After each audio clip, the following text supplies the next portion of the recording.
श्री सद्गुरु देवाय नमः। भाइयों बहनों, इस कलिकाल में जीव भगवान का भजन करता है, किंतु वह केवल दिखावे का ही होता है, जिससे लोग कहें कि वह बहुत बड़ा भक्त है। किंतु ऐसी भक्ति किसी काम की नहीं होती। जहां भाव नहीं होता वहां भगवान कैसे हो सकते हैं।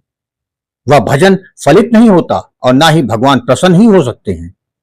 इस पर संत शिरोमणि परमहंस श्री राम मंगलदास जी महाराज यानी कि सतगुरु भगवान भक्तों से कहते हैं कि बिना भाव के मन गंदा रहता है, कुछ नहीं हो सकता।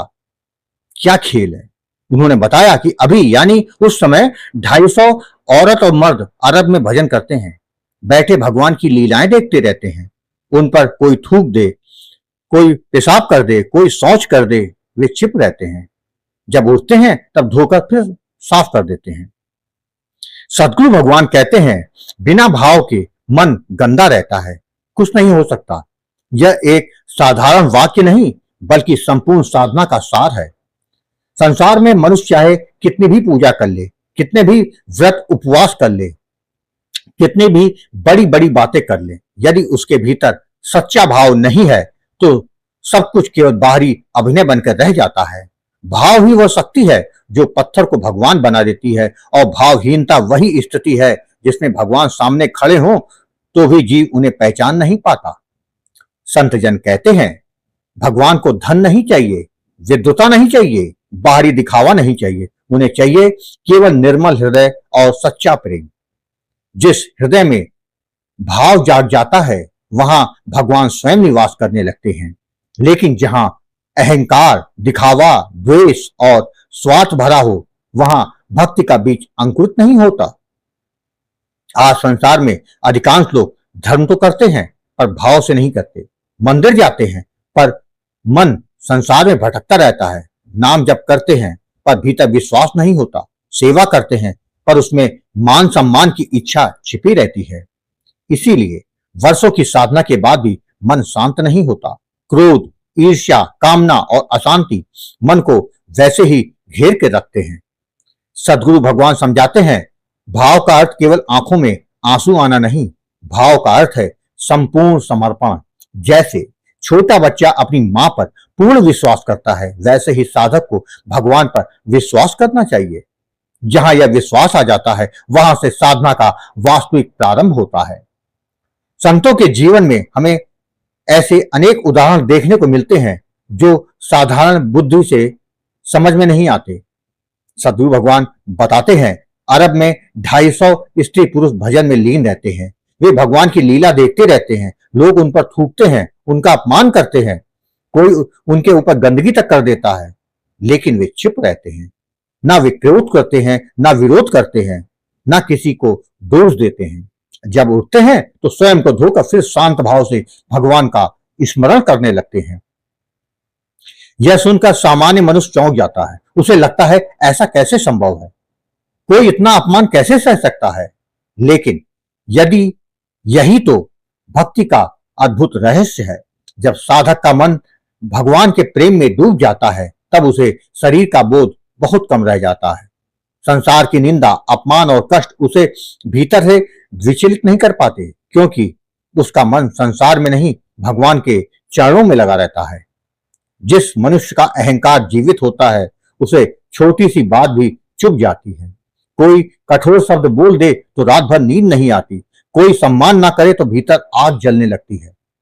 लेकिन जिनका मन भगवान में स्थिर हो गया उनके लिए अपमान और सम्मान दोनों समान हो जाते हैं। वे जानते हैं यह संसार क्षणभंगुर है, यहाँ जो कुछ हो रहा है वह सब भगवान की इच्छा से हो रहा है।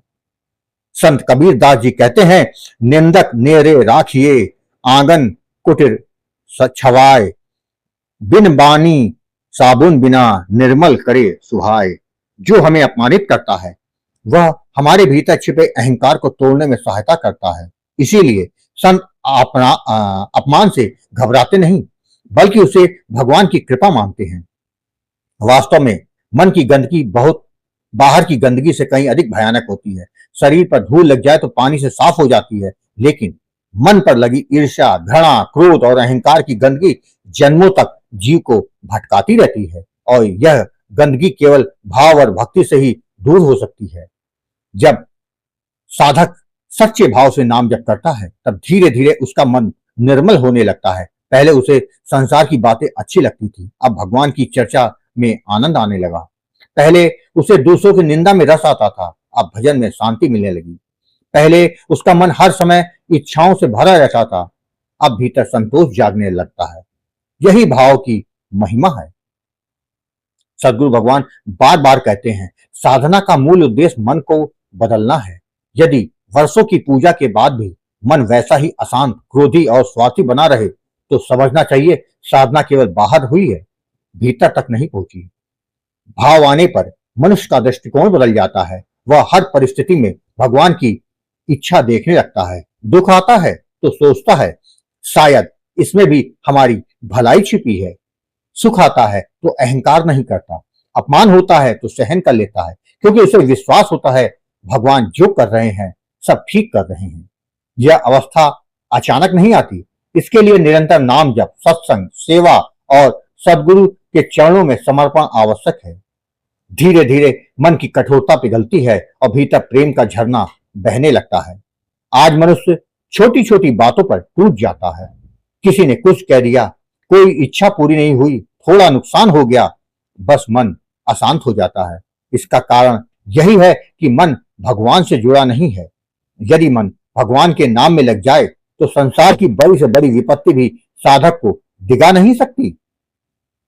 मीराबाई को कितना कष्ट सहना पड़ा, विष का प्याला दिया गया, अपमान किया गया, लेकिन वे केवल मेरे तो गिरधर गोपाल गाती रही। प्रहलाद को यातनाएं दी गई, लेकिन उनका विश्वास नहीं टूटा, क्योंकि उनके भीतर भाव था। भाव का अर्थ है भगवान को अपना मान लेना। जैसे मछली पानी के बिना नहीं रह सकती, वैसे ही साधक भगवान के बिना अधूरा महसूस करे। जब यह तड़प जागती है तभी भक्ति जीवंत होती है। सदगुरु भगवान जिन साधकों का उदाहरण देते हैं वे संसार की दृष्टि में भले ही साधारण लगे, लेकिन भीतर से वे अत्यंत ऊंची अवस्था में होते हैं। वे अपमान सह लेते हैं क्योंकि उनका लक्ष्य संसार नहीं भगवान होता है। वे जानते हैं यह शरीर मिट्टी है, एक दिन समाप्त हो जाएगा, इसीलिए वे शरीर के सुख दुख में अधिक नहीं उलझते। हम लोग बाहर से साफ दिखाई देते हैं, लेकिन भीतर मन कितना गंदा है इसका हमें स्वयं भी पता नहीं चलता। ईर्ष्या, तुलना, द्वेष, वासना, अहंकार, यह सब मन को दूषित करते रहते हैं, और जब तक मन शुद्ध नहीं होता तब तक भगवान की अनुभूति नहीं होती। जैसे गंदे दर्पण में चेहरा साफ दिखाई नहीं देता, वैसे ही गंदे मन में भगवान का प्रकाश प्रकट नहीं होता।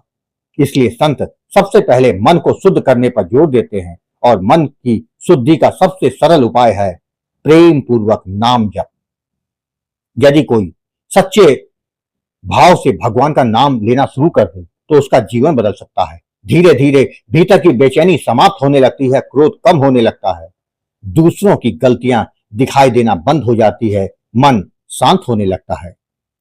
सदगुरु भगवान कहते हैं कि भक्ति खेल नहीं है, यह संपूर्ण जीवन मांगती है। इसमें अहंकार छोड़ना पड़ता है, अपनी मान्यताएं छोड़नी पड़ती है और अपने मैं को मिटाना पड़ता है। जब तक मैं जीवित है तब तक भगवान का अनुभव नहीं हो सकता। जिस दिन साधक सच्चे मन से कह दे प्रभु अब मैं कुछ नहीं, सब कुछ आप हो, उसी दिन से उसकी आध्यात्मिक यात्रा बदल जाती है। संसार का प्रेम स्वार्थ से भरा होता है, लेकिन भगवान का प्रेम निष्काम होता है। संसार तब तक साथ देता है जब तक स्वार्थ पूरा हो रहा हो, लेकिन भगवान बिना किसी कारण प्रेम करते हैं। इसलिए जो जीव भगवान के प्रेम में डूब गया उसे फिर संसार की परवाह नहीं रहती। वास्तव में भाव ही भक्ति की आत्मा है। बिना भाव के पूजा केवल क्रिया बन जाती है, लेकिन भाव जुड़ जाए तो वही साधारण नाम जब भी जीव को भगवान तक पहुंचा देता है। सदगुरु भगवान का संदेश यही है कि मन को भगवान के चरणों में लगा दो, धीरे धीरे सब बदल जाएगा। जिस मन में आज अशांति है वही मन आनंद का सागर बन जाएगा। जिस हृदय में आज स्वार्थ भरा है वही प्रेम का मंदिर बन जाएगा। जब भाव जागता है तब संसार बदलता हुआ दिखाई देता है, बल्कि देखने वाले की दृष्टि बदल जाती है, और जिस दिन दृष्टि बदल गई उसी दिन जीवन सफल हो गया। अगर सदगुरु के वचनों ने आपके हृदय को छुआ हो तो इस वीडियो को शेयर करें, जिससे किसी और का कल्याण हो सके।